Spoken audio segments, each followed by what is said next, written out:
Hi மக்களே, நான் உங்கள் நாகி. பிக் பாஸ் வீக்கில் டே 22ல் என்ன நடந்துச்சு அப்படிங்கிறத நம்ம பார்க்கலாமா? ஷோக்குள்ளே போகலாமா? டே 22ல் என்னாச்சு அப்படின்னு பார்த்தீங்கன்னா, வீட்டு பணி டாஸ்க். அதில் பாய்ஸ் டீம் வின் பண்ணாங்க அந்த டாஸ்கில். ஸோ இந்த வீக் ஃபுல்லாக கேர்ள்ஸ் டீமில் தான் வீட்டு பணி பண்ண போகிறாங்க. பாய்ஸ் டீம் பிரித்து கொடுத்துருவாங்க. நெக்ஸ்ட்டு பார்த்தீங்கன்னா, இந்த பாய்ஸ் டீமில் சௌந்தர்யா கேர்ள்ஸ் டீம்லேருந்து வந்திருந்தாங்கல்ல, ஸோ அவங்கள பற்றி டிஸ்கஸ் பண்ணிகிட்டு இருந்தாங்க. இந்த சௌந்தர்யா எப்போ பார்த்தாலும் கேர்ள்ஸுக்கு நான் டாஸ்க் கொடுக்குறேன், நான் கஷ்டமான டாஸ்க் கொடுக்குறேன், இப்படியே பேசிகிட்டு இருக்காங்க. அவங்களோட பர்ஃபார்மன்ஸை காமிக்கணும்னா அதுக்கு நம்மளை யூஸ் பண்ணிக்கிறாங்க. அந்த மாதிரி அருண் சத்யாலாம் பேசிகிட்டு இருந்தாங்க. நெக்ஸ்ட்டு ஆள் மாறாட்டம். இந்த வீக்லி டாஸ்க் வந்து ஆள் மாறாட்டம். அதாவது ஒரு கேரக்டர் இன்னொரு கேரக்டராக ப்ளே பண்ணும். ஸோ ஃபஸ்ட்டு ஷோ டைம்னு ஒரு டைம் வைப்பாங்க. ஸோ அதில் வந்து பர்ஃபார்ம் பண்ணணும். இதில் ஜாக்லின் அண்ட் சௌந்தர்யா, சுனிதா அண்ட் அன்ஷிதாவா பர்ஃபார்ம் பண்ணாங்க. ஸோ அவங்களோட ஃப்ரெண்ட்ஷிப்பை காமிக்கிற மாதிரி. சௌந்தர்யா வந்து பிச்சு உதறிட்டாங்கங்க. அவங்களோட வன்மத்தை ஃபுல்லாக கக்கிட்டாங்க. சுனிதா ஃபேஸ் எப்படி இருந்துச்சுன்னா, இந்த சுந்தரா ட்ராவல்ஸ் படத்தில் ஒவ்வொரு வாட்டியும் ரேட்டை காமிக்கும்போது வடிவேலுக்கு ஒரு க்ளோஸ்அப் வைப்பாங்கள்ல, அந்த மாதிரி ஒரு க்ளோஸ்அப் வச்சாங்க. அவங்க ஃபேஸ் அப்படியே அவங்க எல்லா கோவத்தையும் கட்டுப்படுத்திட்டு சரி பண்ணு அந்த மாதிரி பார்த்துட்டு இருந்தாங்க. நம்ம சுனிதாவை வந்து நம்மளோட சௌந்தர்யா வச்சு செஞ்சுட்டாங்க. அண்ட் ஜாக்லினும் அன்ஷிதா மாதிரி நல்லாவே ப்ளே பண்ணாங்க. இந்த டாஸ்கில் எல்லாருமே சூப்பராக பர்ஃபார்ம் பண்ணாங்க.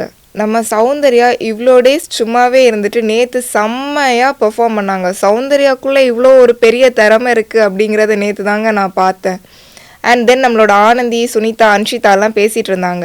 இந்த ஜாக்லின் இவ்வளோ நாள் வந்து சௌந்தர்யாவோட சண்டை போட்டுட்டு இருந்தா, இப்போ என்னடானா எப்போ பார்த்தாலும் டீ குடிக்கிறியா, காஃபி குடிக்கிறியா அப்படின்னு சொல்லி ரொம்ப ஐஸ் வச்சிட்ருக்கா. இது எதனால் அப்படின்னா, நெக்ஸ்ட் வீக் சௌந்தர்யாவுக்கு டைரக்ட் நாமினேஷன் ஆப்ஷன் கிடைக்கும்ல. ஸோ அவளை வந்து டைரெக்டாக நாமினேட் பண்ணக்கூடாது அப்படிங்கிறதுக்காக பண்ணுறா அந்த மாதிரி சொல்லிட்டு இருந்தாங்க. அண்ட் ஜெஃப்ரி அண்ட் தர்ஷிகா கூட இதை பற்றி டிஸ்கஸ் பண்ணியிருப்பாங்க. ஜாக்லின் வந்து டைரக்ட் நாமினேஷன்லேருந்து தப்பிக்கிறதுக்காக சௌந்தர்யாவை காக்கா பிடிக்கிறாங்க அப்படிங்கிற மாதிரி அவங்களும் டிஸ்கஸ் பண்ணிட்டு இருந்தாங்க. Next big boss team work அப்படின்னு சொல்லி ஒரு டாஸ்க் கொடுத்தாரு. இது வந்து எப்படின்னா, லாஸ்ட் வீக் ஒரு காயின் டாஸ்க் நடந்துச்சுல்ல, அதை மாதிரி இது ஒரு ரோப் டாஸ்க்குங்க. இதில் கேர்ள்ஸ் டீமில் வந்து விஷாலை விளையாடுறியா அப்படின்னு சொல்லி ஜாக்லின் கேட்கவும் விஷாலும் ஓகே அப்படின்னாங்க. பட் பாய்ஸ் டீமில் ஒரு நல்ல விஷயம் இருக்குது. கேர்ள்ஸ் டீமுக்காக விளையாடும்போது உண்மையாகவே அவங்க கேர்ள்ஸ் டீமோட ஆளாகவே மாறி விளையாடுறாங்க. பட் பாய்ஸ் டீமில் போகிறாங்கல்ல கேர்ள்ஸ், அவங்க வந்து அந்த மாதிரி விளையாடல. அப்போது அவங்க கேர்ள்ஸ் டீமுக்காக விளையாடுறாங்க. ஸோ இந்த வாட்டி விளையாட ஆரம்பித்தாங்க. லாஸ்ட் டைம் காயின் டாஸ்கில் பண்ண மாதிரியே முத்து இந்த வாட்டியும் பண்ணார். ஐ திங்க் இந்த வாரம் சாட்டர்டே சண்டே விஜய் சேதுபதி கிட்டேருந்து அகெயின் திட்டு வாங்குவாருன்னு நினைக்கிறேங்க. ஸோ வந்து சரியாகவே கேர்ள்ஸ் டீமை விளையாட விடலை. அவரோட ஃபுல் ஸ்ட்ரென்த், பாய்ஸ் டீமோட ஃபுல் ஸ்ட்ரென்த்தை காமிச்சு அவங்க வின்னும் பண்ணிட்டாங்க டாஸ்கில். இதில் சாச்சனா தான் ரொம்ப அஃபெக்ட் ஆனாங்க. பட் டாஸ்க்குன்னு வரும்போது சாச்சனா முன்னாடி வராங்க. ஃபிசிக்கலாக அவங்க வந்து ஸ்ட்ராங்காக இல்லைங்கிறப்போ எதுக்கு அவங்க இந்த மாதிரி டாஸ்கில் வந்து அடிபடணும்? அதுக்கு அவங்க வந்து ஃபிசிக்கல் டாஸ்க் இல்லாமல் பிரெயின் யூஸ் பண்ணி விளையாடுற டாஸ்க் இருக்கும்ல, அந்த மாதிரி டாஸ்கில் அவங்க வந்து பார்ட்டிசிபேட் பண்ணலாம். இப்போ நேற்றும் அகெயின் சாச்சனா கன்ஃபெஷன் ரூமுக்கு போயிட்டு ட்ரீட்மெண்ட் எடுத்துகிட்டு இருக்காங்க. ஸோ இந்த மாதிரி ஆயிடுச்சுங்க இந்த டாஸ்க் முடிஞ்சதும் அகெயின் நம்மளோட அன்ஷிதா சுனிதாக்கு ஆயா வேலை பார்க்க போயிட்டாங்க. சுனிதாக்கு உடம்பு சரியில்லை, ஸோ நான் தான் பாத்திரம் வாஷ் பண்ண போகிறேன் அப்படின்னு சொல்லி கேட்டாங்க. அண்ட் இந்த வாட்டி இன்னொரு முக்கியமான விஷயம் நடந்துச்சுங்க. நம்மளோட சாச்சனா உடம்பு சரியில்லாமல் விழுந்த உடனே அருண் தூக்கிட்டு போயிட்டு கன்ஃபெஷன் ரூமுக்குள்ளே விட்டார். லாஸ்ட் டைமும் இந்த மாதிரி பண்ணார்.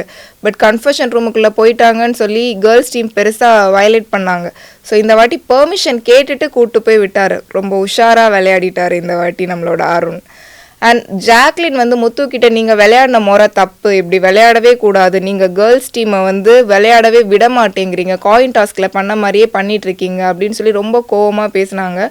பட் முத்து நான் அப்படியெல்லாம் விளையாடல, நான் என்னோடய ஸ்ட்ராட்டஜியை யூஸ் பண்ணி தான் விளையாடினேன் அந்த மாதிரி சொல்லி சமாளித்தார்.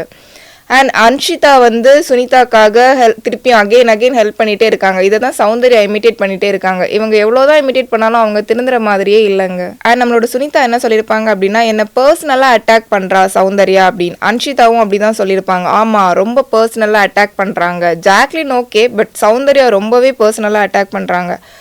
பட் சுனிதா என்ன சொல்கிறாங்க, அவங்க எவ்வளோதான் அட்டாக் பண்ணாலும் நான் எப்போவுமே ப்ரொவோக் ஆகவே மாட்டேன், நான் ப்ரொவோக் ஆகணுங்கிறதுக்காக தான் அவங்க பண்ணுறாங்க, பட் நான் எப்போவுமே ப்ரொவோக் ஆக மாட்டேன் அப்படின்னு சொல்கிறாங்க சுனிதா. இன்றைக்கி நடந்த 4 ஹைலைட்டான விஷயம் என்ன அப்படிங்கிறத பார்க்கலாங்க. இன்றைக்கி சௌந்தர்யாவோட பர்ஃபார்மன்ஸ் சான்ஸே இல்லைங்க. செம்மையாக ப்ளே பண்ணாங்க, ரொம்பவே நல்லா இருந்துச்சு. இவ்வளோ நாள் சும்மா இருந்த சௌந்தர்யா இன்றைக்கி வந்து பிச்சு உதறிட்டாங்க ஷோவில். ஸோ அவங்க வந்து இன்றைக்கி விமன் ஆஃப் த மேட்ச் அப்படின்னு சொல்லலாம், அந்த மாதிரி விளையாடினாங்க. அண்ட் நம்மளோட சுனிதாவும் அன்ஷிதாவும் எவ்வளோதான் சௌந்தர்யா ப்ரொவோக் பண்ணாலும் எதுவுமே ஃபேஸில் காமிக்காமல் அவங்களும் அவங்களோட கெத்தை காமிச்சிட்டு இருந்தாங்க. அதுவுமே பார்க்க ரொம்பவே நல்லா இருந்துச்சு. நம்மளோட பாய்ஸ் டீம் இன்றைக்கி அந்த கேரக்டர் மாதிரி ப்ளே பண்ண அந்த டாஸ்க், அதாவது ஆள் மாறாட்டம் டாஸ்க்கை சரியாக விளையாடல. கேர்ள்ஸ் டீம் கொடுத்த அளவு கண்டென்ட்டை வந்து பாய்ஸ் டீம் இன்றைக்கி தரல. அவங்க இன்னுமே யோசிச்சு இன்னுமே ஒரு நல்ல ப்ளேயை எடுத்துகிட்டு வந்திருக்கலாம். லைக் சௌந்தர்யா, ஜாக்லின் இவங்கெல்லாம் பண்ண மாதிரி ஒரு நல்ல ஒரு கேம் ஷோவை அவங்க கண்டக்ட் பண்ணியிருந்திருக்கலாம். அண்ட் நம்மளோட முத்து டாஸ்க்குன்னு வந்தால் வின் பண்ணணுங்கிறத மட்டும்தான் பார்க்குறாரே தவிர அது சுவாரஸ்யமாக விளையாடணும் அப்படிங்கிறத பார்க்கல. லாஸ்ட் வீக்கும் அப்படி தான் பண்ணார், இந்த வீக்கும் இந்த டாஸ்க் அப்படி தான் பண்ணார். அவர் ரொம்ப என்ன சொல்கிறது, இதில் வின் பண்ணியே ஆகணும், அதுக்கு என்ன பண்ணாலும் பரவாயில்ல, எவ்வளோ அடிப்பட்டாலும் பரவாயில்ல, யார் அடி வாங்கினாலும் பரவாயில்ல, அந்த மாதிரி விளையாடுறாரு. அதை அவர் கொஞ்சம் சேஞ்ச் பண்ணிக்கலாங்க. ஸோ இன்றைக்கி ஷோ முடிஞ்சுது. நாளைக்கு டே 23ல் என்னென்ன நடக்க போகுது, என்னென்ன கலவரங்கள் வெடிக்க போகுது அப்படிங்கிறத தெரிஞ்சுட்டு நான் உங்கள் எல்லாரையும் வந்து மீட் பண்ணுறேன். பை.